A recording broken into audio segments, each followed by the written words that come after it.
Bayou Time Sports is brought to you by Terrebonne General Health System Community Sports Institute in conjunction with Barker Honda and Barker Kia.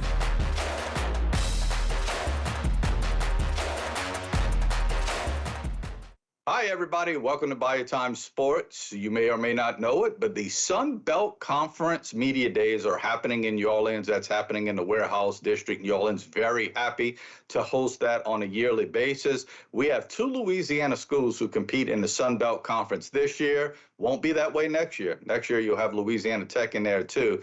But ULM, the University of Louisiana at Monroe, is a school that is quite honestly, struggled in football and some of the other sports, but they think they're getting some things together. They think they're going to be competitive this year.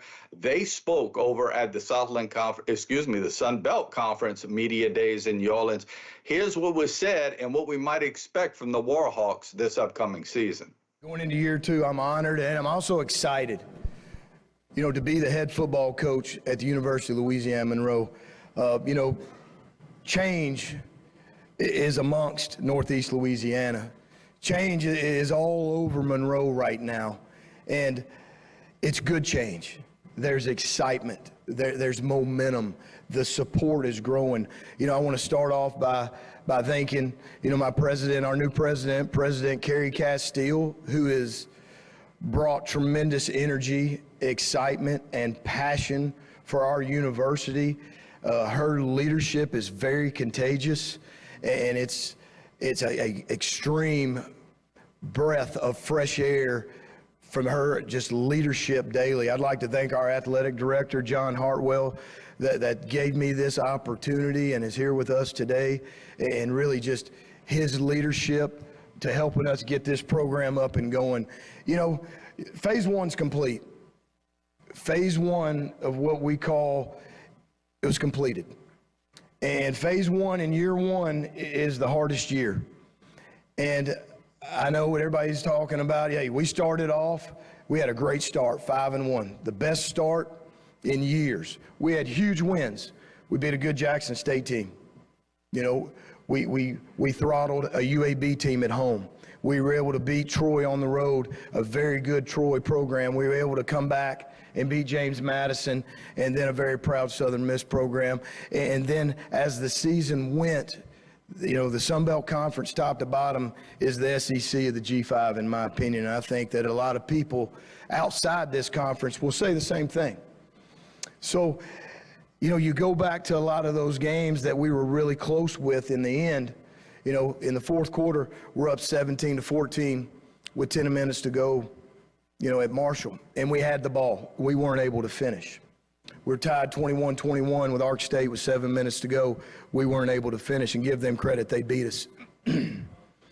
But as that season ended and that last second ticked off the clock against ULL, and I've got tremendous respect for ULL and Coach Des and what he does, it was time to start phase 2.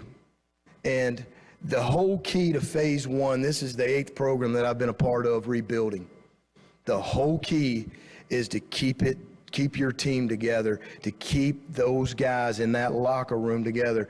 We never had negativity. We never pointed fingers. Everything within that program falls on my shoulders, and I accept that.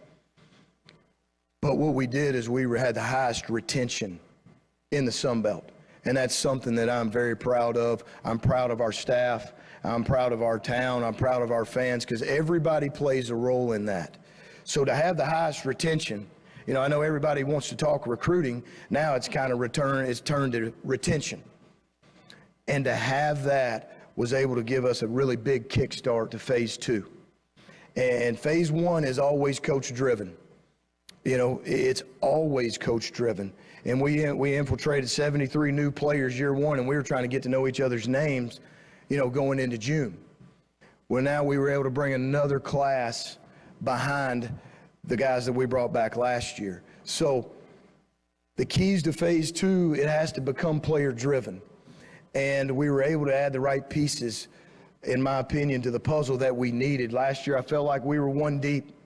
Last year's team was a tough team. They were a resilient team.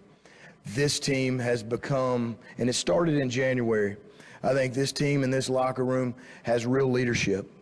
We have a team that cares. I started getting text messages after the ULL game that, Coach, we're going to finish this mission. We believe in what our purpose and our mission here is, and we want to finish what we started. So we were able to have around 90% of our team together in January, February, March, April, and May. And we lost one guy in the spring portal. So this has been one of the better off seasons that I've been a part of, and it's because it's become player driven. I think we've done a tremendous job. We've established a nutrition program. We've been able to expand on that, and obviously that is a big part in today's college football. Our speed and strength program, Coach Novick, Coach Lopez, and Sully, our strength staff has done a tremendous job. I think my staff having continuity within our staff was a big deal. So, I'm excited. We understand where we're at. We like where we're at. We understand we're picked 7th in the West, and if the way I look at it, we're picked 14th by College Football Live in the Sun Belt, and there's not a better place to be, in my opinion. But understand this, there is change and positive change happening in Northeast Louisiana, and you can feel it. You can ask our players, you can feel it because it's real. Because seeing's believing. Again, that was the University of Louisiana at Monroe speaking on what we might expect from them this upcoming football season. A really good schedule for that school, and we'll see how it all pans out. They've been struggling the last few years. We'll see if they can get things together this upcoming year. Got to take a break. We'll be back after this timeout.